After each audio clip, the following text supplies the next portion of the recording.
The biggest account hoarding ever done in Rise of Kingdoms history.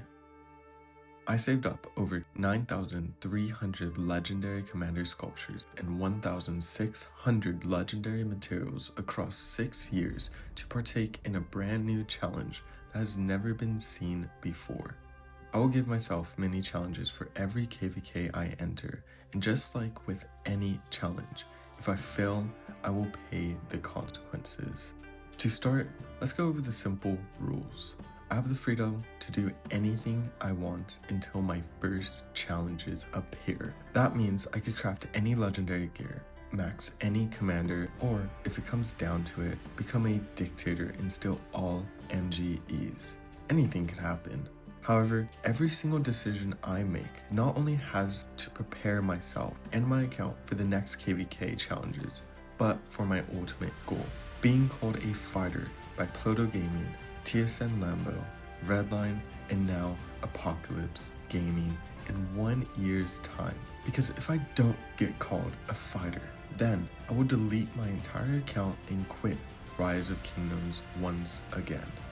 But I can promise you one thing, no matter what happens, throughout this journey, we will be captivated by the most entertaining story arc in Rise of Kingdoms YouTube history. So, without further ado, I present to you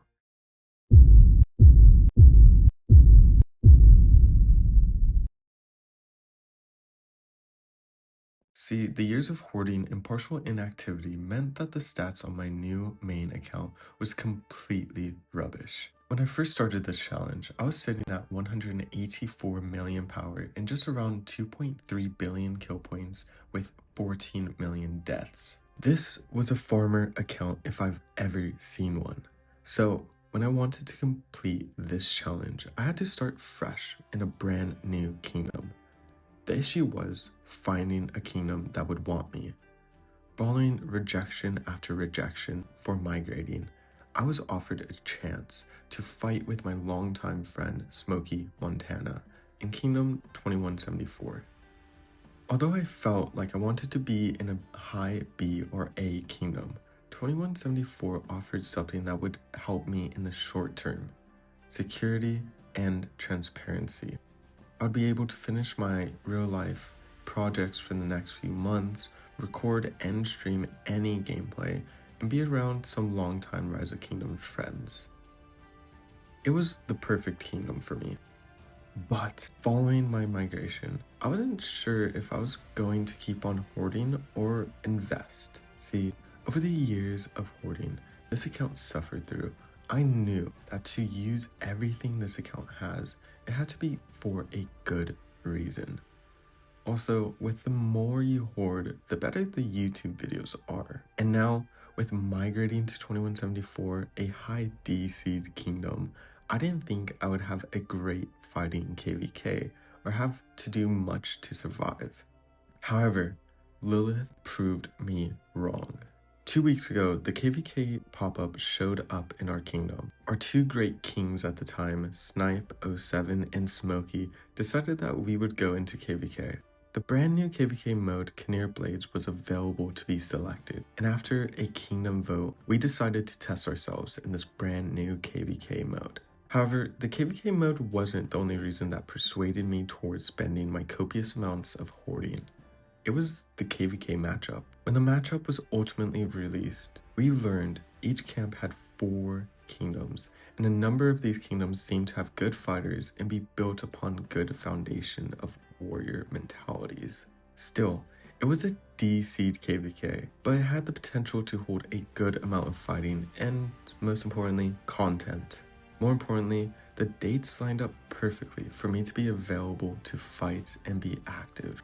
So, with the opportunity for good fighting, content, and my free time, I was keen to finally release my thumbs to use my legendary sculptures. Still, I had to wait and see what the matchup would be.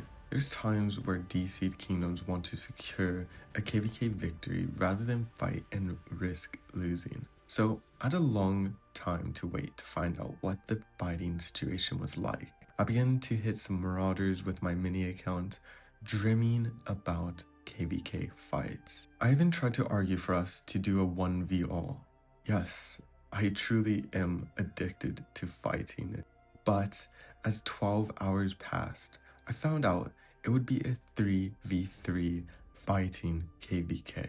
The matchup would star us, 2174, serving as Earth Camp, with our amazing camp mates, Kingdoms 28, 23, 28, 29, and 3351. Our camp would total up to 7.5 billion total troop power and 326 billion kill points. Our first ally was directly south of us, the mighty Wind Camp. Their camp would total up to 8 billion total troop power and 293 billion kill points. Then our last, but certainly not least, ally would be the formidable Greenwood Camp, containing kingdoms 1349, 1537, 2309, and 3322. Their camp would total up to 8.4 billion total troop power and 367 billion kill points.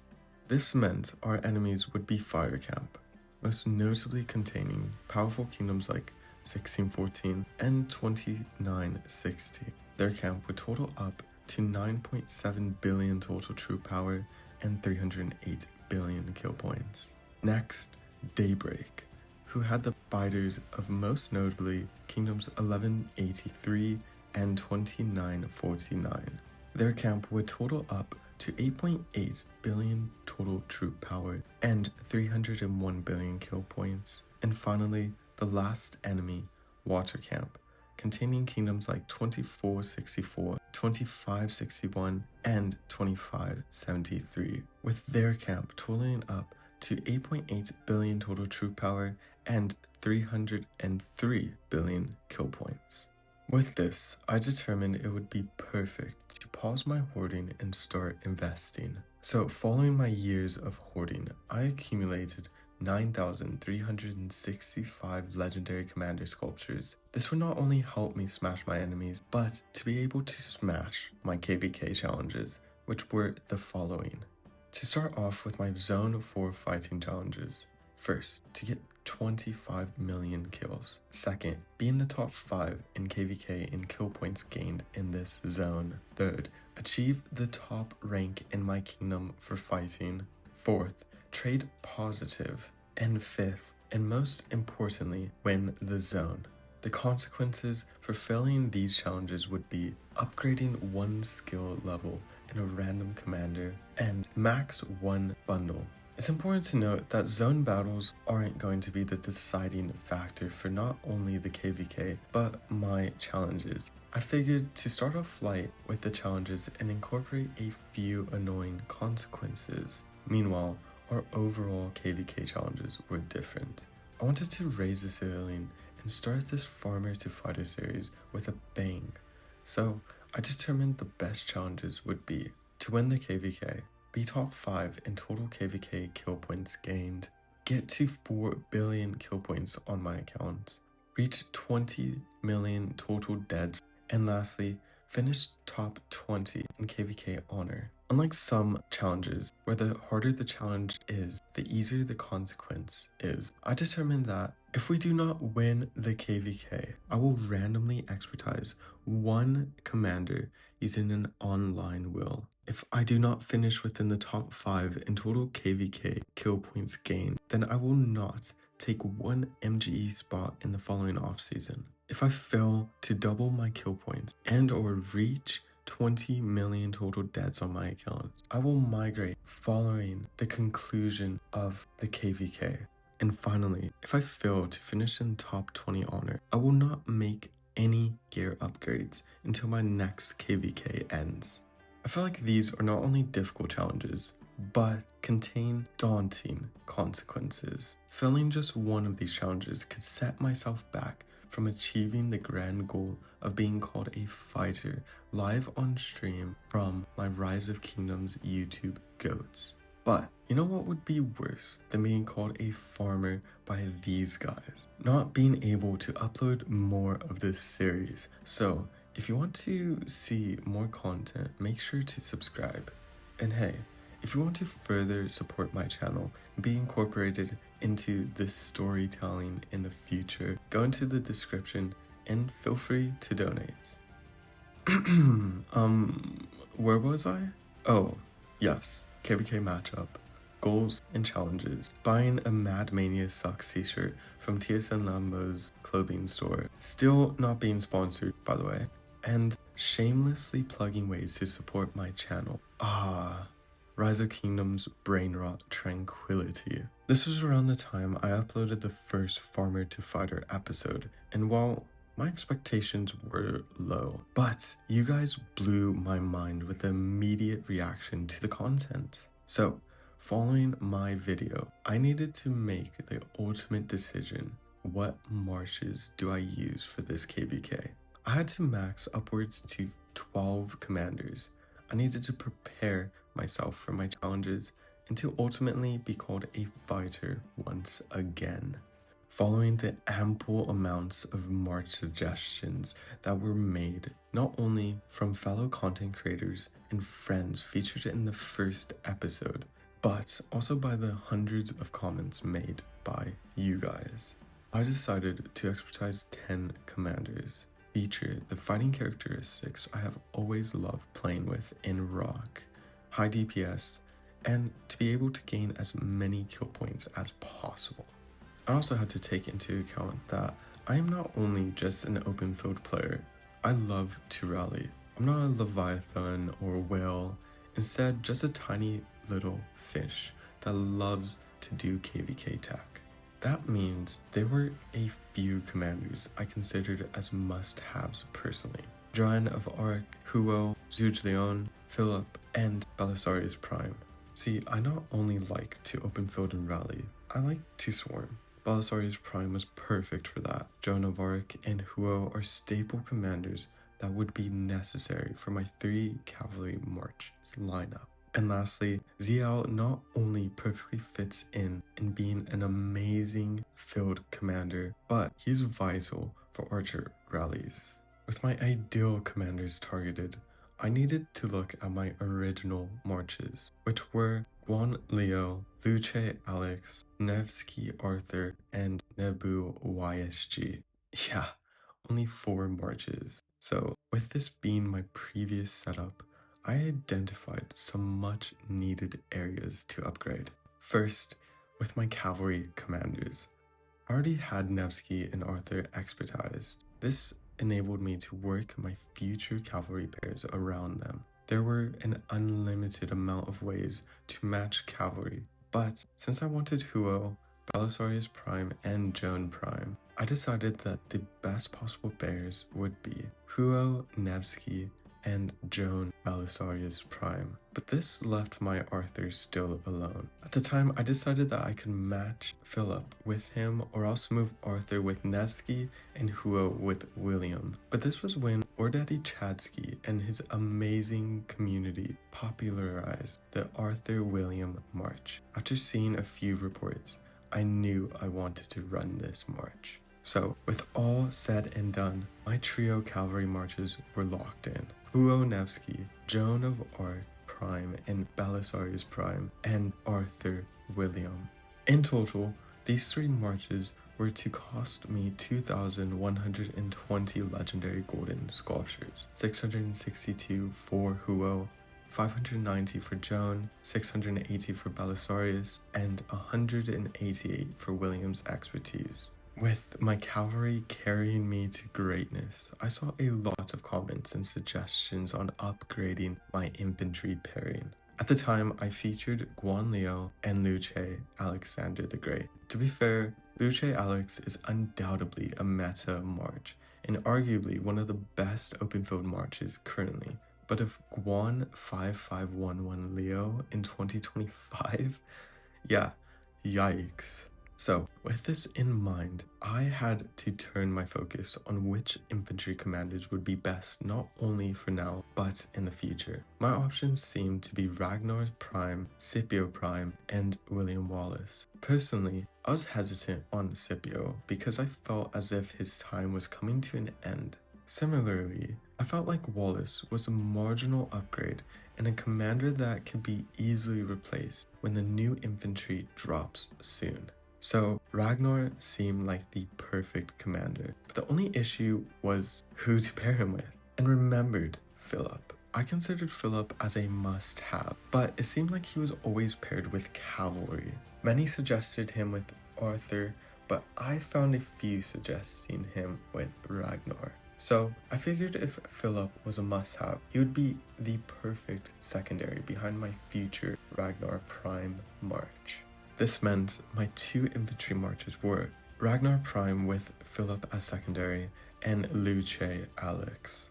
This left me needing to fill out my remaining 2 marches. As I mentioned, I will likely go for 7 march tech. It was also perfect for me as I wanted 2 archers, but also needed a rally pair as I would be the main rallier in my kingdom. This identified 2 meta rally commanders that would also work perfectly on the field, Ash and Zial.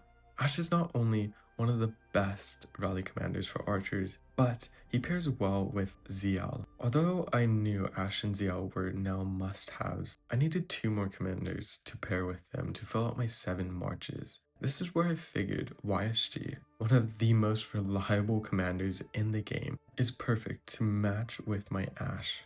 This way I don't have to use more heads on someone like Sajar for the moment. This left me with only 1 commander whole, someone to pair with Zial.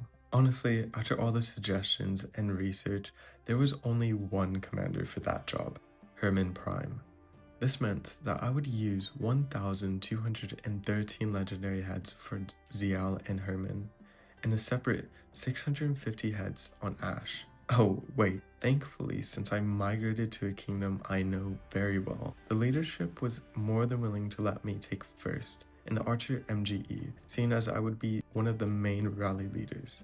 This meant 180 free heads for Ash, forcing me to only use 495 legendary commander sculptures to expertise Ash. So, in total, I spent 5,184 legendary commander sculptures on 9 commanders. Wait, I promised you more, and when I promise more, I deliver all the time. And you know what else could 100% reliably deliver its promises?